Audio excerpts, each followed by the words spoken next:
Hey everyone, welcome back to Gratuity. I'm your host, Darin. Thank you to everyone who's tuned in and reached out. We really appreciate the support from the community. If you want to get involved or share a story, please email us at gratuity@tastemade.com. We're so honored to be joined by Old Forester Master Taster Jackie Zykin and Sleighing co-founder Alex Cunningham on today's episode. They talk to us about the current state of the liquor industry, what they are doing to help different communities across America, and they give us some tips on how to make some delicious drinks with ingredients found in the back of your pantry. It's a really inspiring and insightful conversation, and we hope that you enjoy it. So please sit back and enjoy some Gratuity.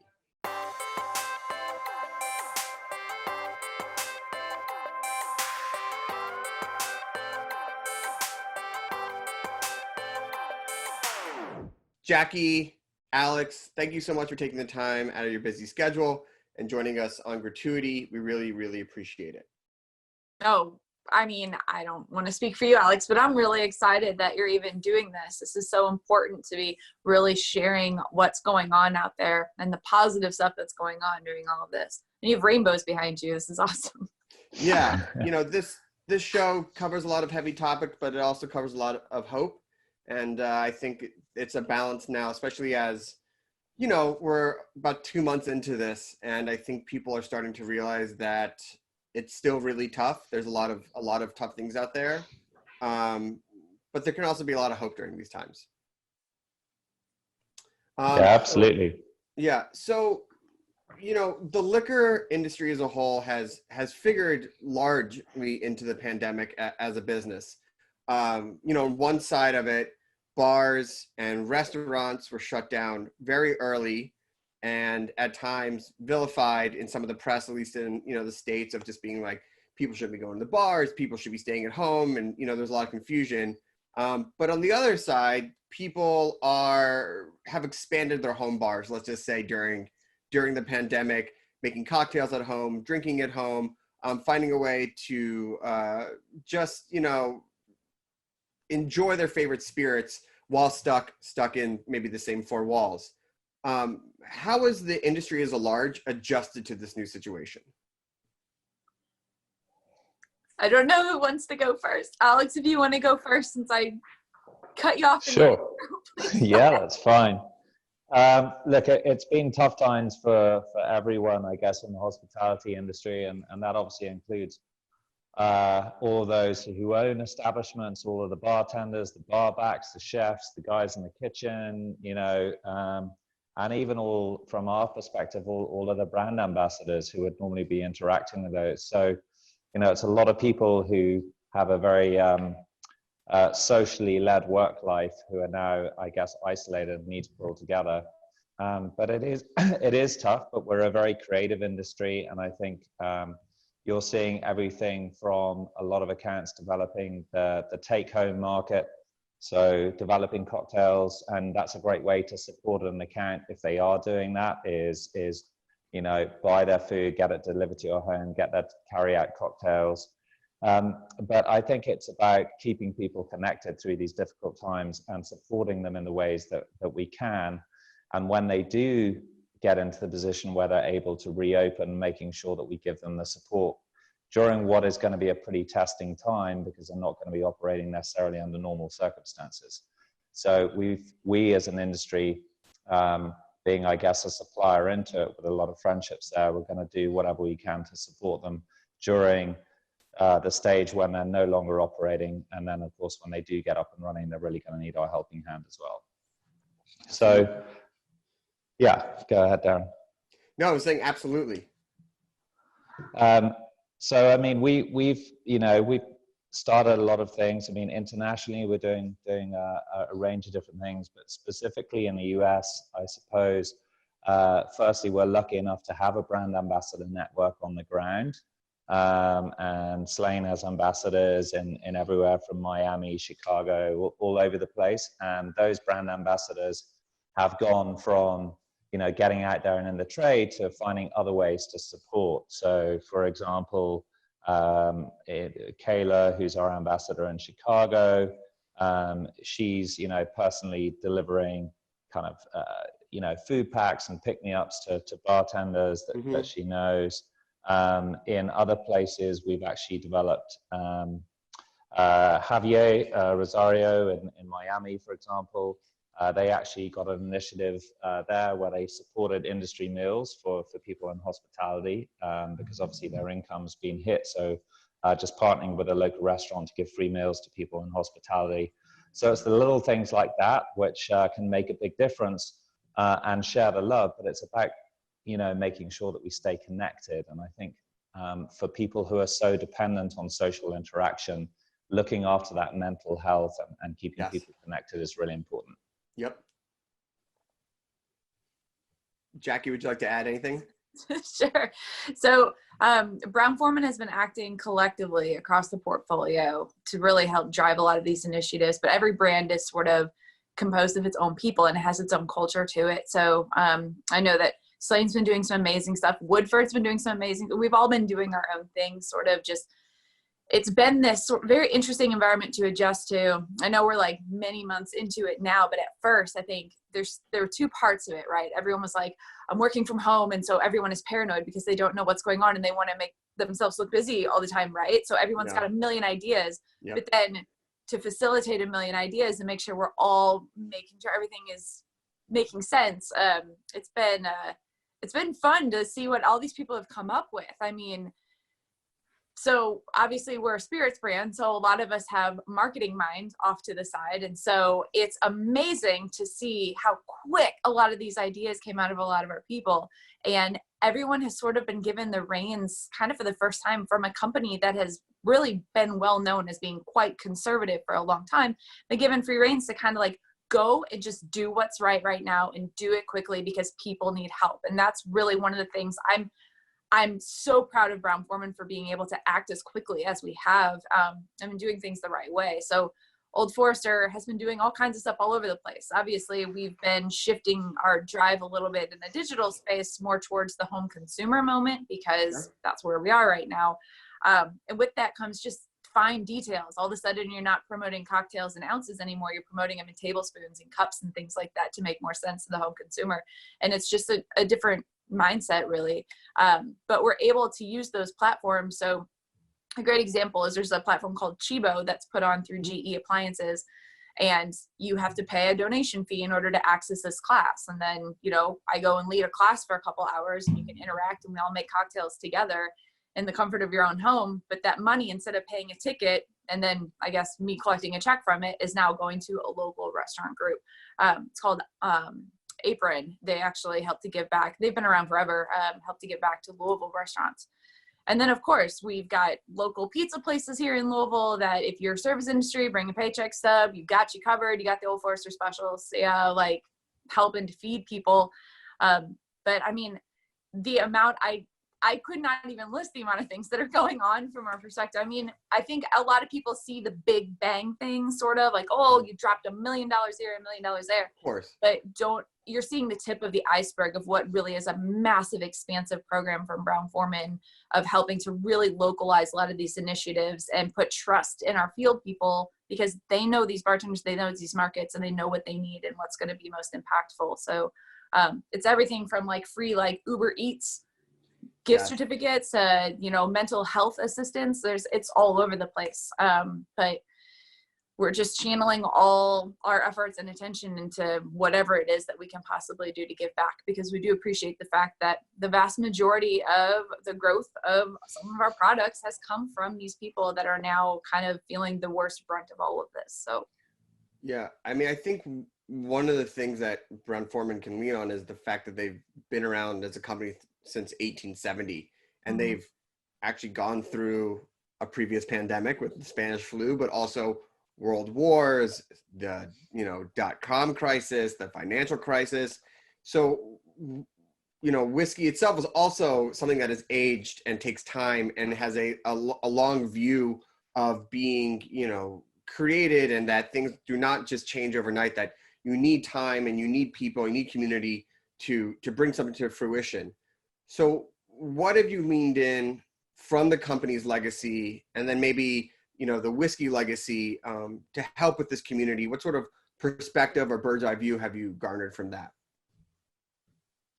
Well, I mean, I think and this is definitely something that's even communicated to us on a regular basis from the most upper crust of the company, which they've been amazing with constant communication. No one is left out in the dark about anything. We know what everyone's feeling, what all the strategy are in place, what the communications are, what the meetings are all about. We all know everything right now, which is awesome. The transparency has been really, really great as employees.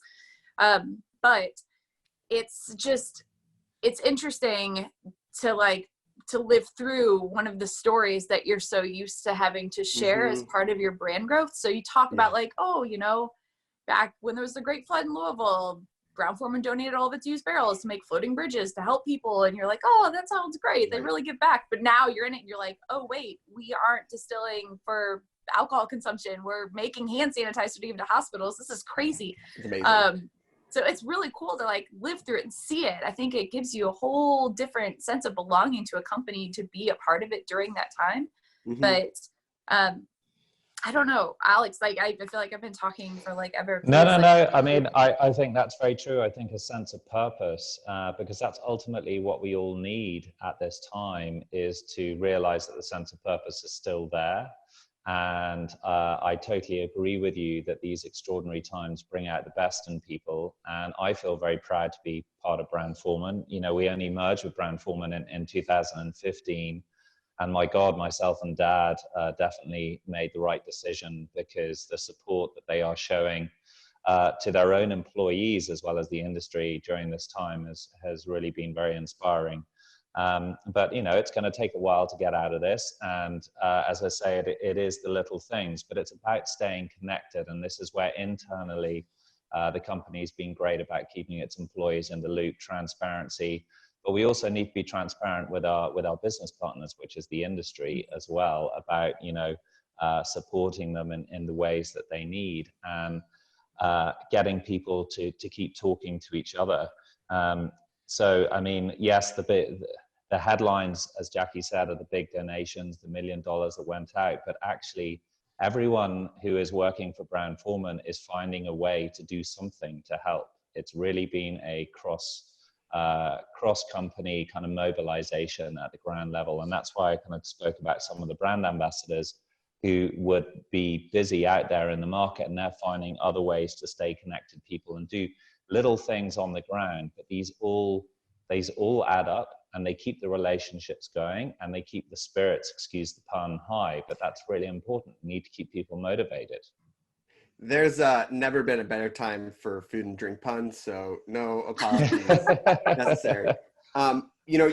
There are these 4 tenets to the BrownForman sort of mantra, which is sustainability, responsibility, community, and diversity and inclusion. And I know that they are a guiding force in regular times, and they're a big guiding force now. And I know, Alex, that you've talked a bunch about some of these programs that these initiatives that you've started. And one of my favorite ones that you have is the one in LA, the Art Beyond the Glass, yes, that you've been working with. And I'd love for you to talk about that, because I think that to me shows not just the community and the inclusion part, but also the diversity of your community, but also the artistic and creative nature of these bartenders and how you're helping them scratch that itch during this time.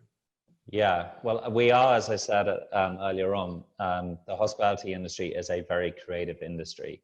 And many bartenders, they might be good bartenders, but they're also very often pretty good in the kitchen and pretty good with a paintbrush or whatever else, and then artistic musicians. The level of creativity is high. So Art Beyond the Glass was that was kind of based in LA, and it was really giving bartenders a platform to showcase some of their other artistic talents. So effectively, basically, they could create work, and then that would help raise money for local community efforts. So one of the bartenders actually, being showcased, he chose to do it with a Sleighing Cocktail, which is kind of part of a make your own cocktail at home kit. And that was basically then sold during the fundraiser. And basically, the theme of that kit was sustainable at home. But the idea was to take the local community, raise money for them, and it goes basically back into the industry. But it's tapping into bartenders' other talents, because if they're not in a bar being able to serve drinks, how do you keep them motivated? How do you help their mental health? How do you keep the creative juices flowing? And I just thought that was a very neat way to allow them to communicate with each other, to raise awareness and raise some money for the right cause, to put money back into the industry at the same time. I love that. I know that you've also started the Emerging Brands Quarantine Cocktails Contest, which, you know, I have definitely been staring at my cupboard, my bar, my refrigerator, and being like, what can I make that I have in here? What sort of juice or pickled liquids or something can I sort of shake up that just gives me any sort of difference in the taste of what I'm drinking tonight? Yeah. So I'd love for you to talk a little bit about the cocktails contest, but also who's benefiting from it and how they're benefiting. Yeah. Jackie, you're part of that one as well, I think. Yeah. Mm-hmm. That's across the portfolio. Do you want to take that one? I mean, I'm happy to let you ride with it. I've got a whole list of stuff to talk about with Old Forester. I don't want to dominate this whole thing. We got time. Talk away. We got time. Talk away. Well, I mean, everyone, like you said, I'm so glad you said it too, because think of it as a person such as myself that's faced with like cocktail strategy for a brand. For the most part, like, you get exhausted of making certain things after a while. And like, now you're at home and you're like, oh yeah, wait, I picked up that one weird thing that one time. Like, what can I use as a different syrup? What can I use as a different this? But it's kind of just sort of a way to engage people out there.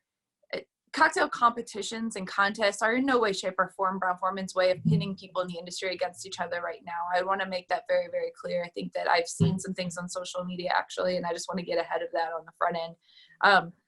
It's not for our amusement. We're not like all sitting at home like, yes, come up with content. Course.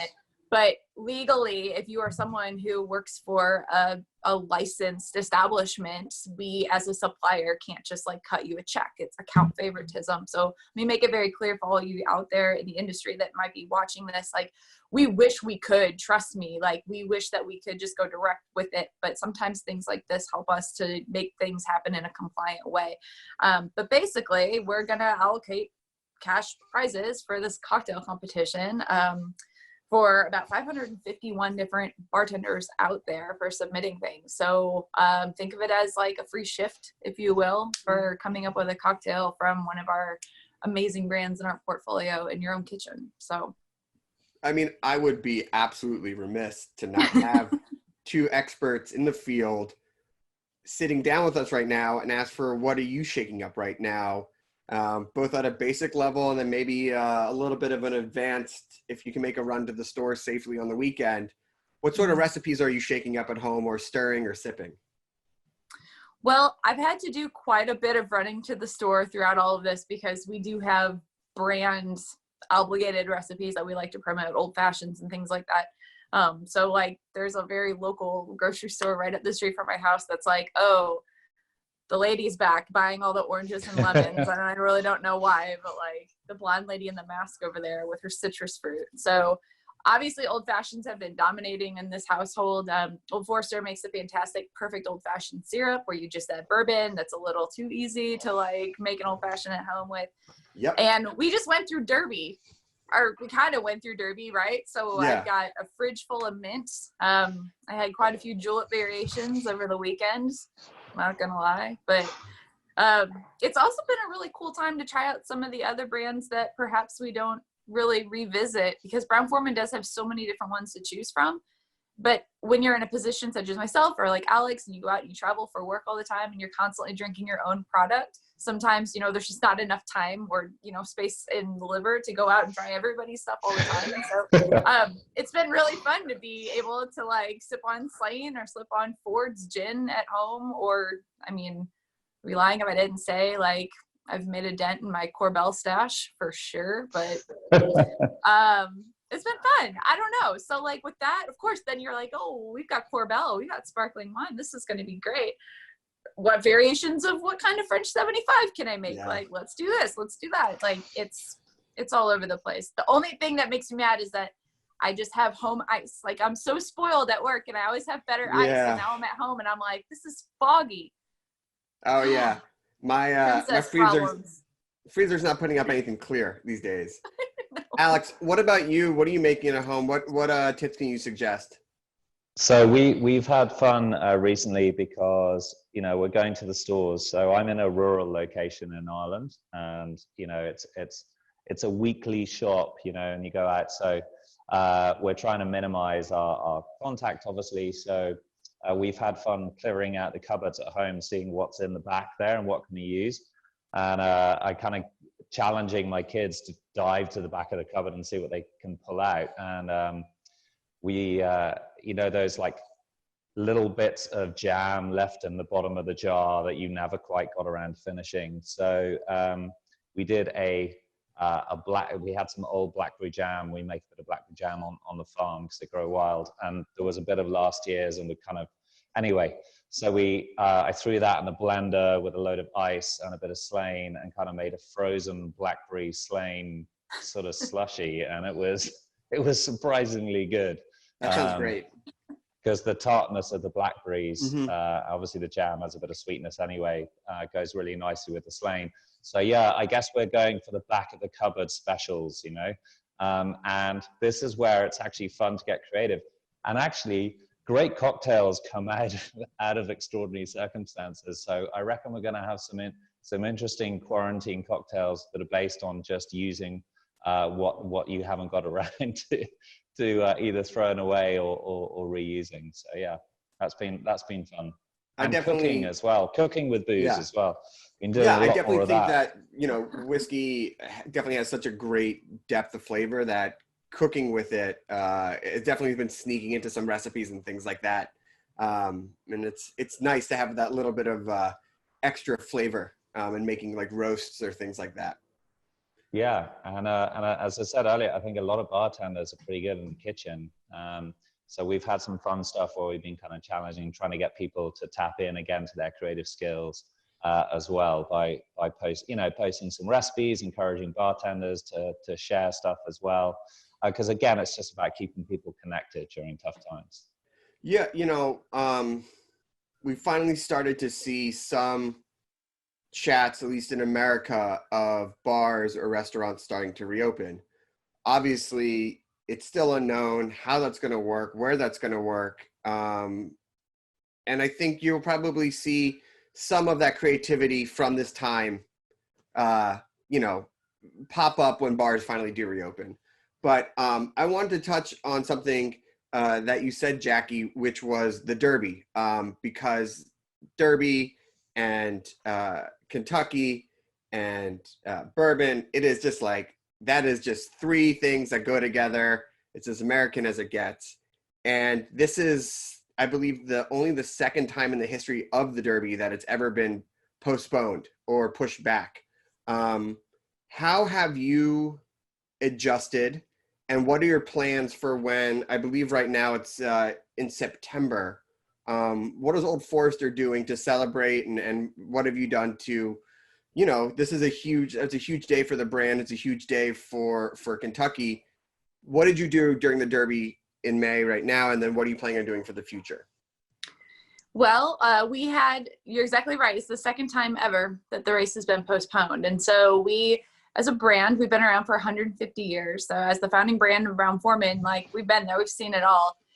And we like to innovate in ways that are relevant to our actual authentic history. So you see the Whiskey Row line up with all those different dates on the bottle. So those are important dates of things that actually happen with Old Forester. And so an important date, and who knows, maybe, and I'm just making this up, I am not hinting at anything, maybe we'll have an Old Forester 1945. But in 1945, due to World War II, they discontinued allowing horse racing in the United States, starting in January through May. So they pushed the Derby back, but they raced turtles instead. So, of course, paying tribute back to our history, we were there in 1945 in a julep here and there, I'm sure. But we had a turtle race on Saturday instead that we actually broadcasted. It was a pre-recorded race that we put through our Old Forester YouTube channel. And so obviously, it's not the same as going to the track and singing My Old Kentucky Home and having a gamble at the weather of all things. but it was a really great way for us to connect with people out there and give them something to laugh about. And I hope everyone laughed about it, because it's a turtle race, you know, like it's insane. But we encourage everyone to donate, to give back to the industry. And BrownForman is actually going to match those donations up to $100,000. So yet again, another like just chunks here and there of different ways we're trying to really diversify our give back and come up with different ideas to get people's attention on it. So in September, I don't know. I mean, it's probably going to be a warm derby, which is very welcome to me, because when you're wearing a dress at the track and it's 30 degrees and raining, you're kind of like, okay, but you're smiling through it. So I'm ready to have a sweltering hot derby. Fine. But it was interesting. So I had to source a bunch of mint for some julep cocktail videos and some different live streams and things like that. And I had to go to 5 different stores to find it. I almost had to go to Home Depot and just buy mint plants and clip them to have mint for these cocktails. So I know Louisville still celebrated Derby in some way, shape, or form. You can always tell the mint sold out at the store. Yeah. But I don't know. And I know Woodford had some really phenomenal stuff that they did all day long, and everyone just tried to give it their best shot, but still be, you know, a little bit more relaxed about it. It will go full force in September, and we will all just be wearing our ridiculously big hats and getting back to the seersucker and doing the thing. So, and we'll still be there as the official mint julep in September. So yeah, it's weird. It felt kind of empty. It felt kind of strange. But at the same time, though, we had so many things going on in digital space because of it that it almost kind of felt right on par with Derby craziness. I didn't sleep like at all this week, which still feels like Derby. So yeah, but I don't know. I think we'll be good. We look forward to double derbying this year. So. Well, I love that. You know, before we wrap up, I know that we've talked a lot about all the great things that you're doing and the community that you've built. And while this is a tough time, and even though you couldn't do Derby, or you can't travel the world, or you can't see people in person, what is a silver lining here? Like, how does the community that you are a part of come out stronger on the other side of this? I think for me, the one thing that has been a real revelation, and I have a lot of friends who are in the industry, and I hope that the silver lining will be that everybody recognizes the value of how important their local bar and restaurant is to their life, and that when we do reopen and we get the chance to go in there, that we recognize how well they've looked after us for so long, and so now they're going to need our support more than ever. And I think you're going to see a big push on supporting your local.